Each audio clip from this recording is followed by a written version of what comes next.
আসসালামু আলাইকুম বন্ধুরা, দেখুন আজকের সকালবেলা কত সুন্দর একটা আবহাওয়া।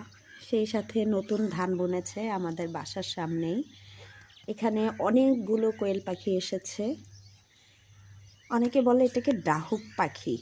আসলে এই পাখিটা খেতেও নাকি অনেক মজা। তো দেখতেই পাচ্ছেন কতগুলো পাখি এখানে এসেছে। সবগুলোই এই পানির ভিতরে যদি ছোট ছোট কোনো মাছ থাকে সেটা তুলে খায়। তো ওরা এখন সবাই স্টপ হয়ে আছে, মানে কেউ নড়ছে না জায়গা থেকে। এই যে দুই একটা নড়ে যাচ্ছে। ওরা এখন মাছ শিকারের জন্য প্রস্তুত। দেখতেই পাচ্ছেন ছোট ছোট পোনা হয়তো থাকতে পারে, বা কাচকি বা চিংড়ি, ছোট ছোট যেগুলো। বন্যার পানি নেমে গেছে যে কারণে এখন মাছ টুকটাক থাকতে পারে। তো গতকাল এই জায়গাটা পরিষ্কার করেছে, ধান বুনেছে। তো আজকের এই সকালে আবহাওয়াটা আপনাদেরকে দেখাচ্ছি। দেখেন সামনে কিছুই দেখা যাচ্ছে না, শুধু কুয়াশা আর কুয়াশা। এটা কোন বাড়ির বিড়াল এসে সেই যে বসে আছে।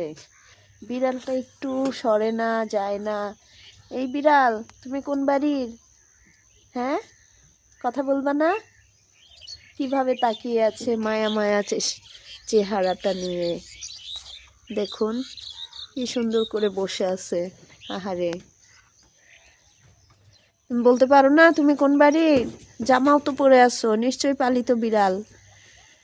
আশেপাশে অনেক বিড়াল দৌড়াদৌড়িও করে, তবে রাতের বেলা আবার কুয়াশা, রাতের বেলা শিয়ালও ডাকাডাকি করে।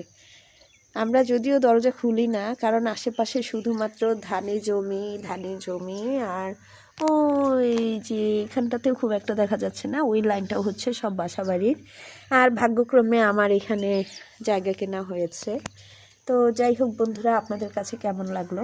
যদি ভালো লেগে থাকে অবশ্যই লাইক, কমেন্টস এবং শেয়ার করবেন। আসসালামু আলাইকুম, শুভ সকাল। এটা প্রিন্স।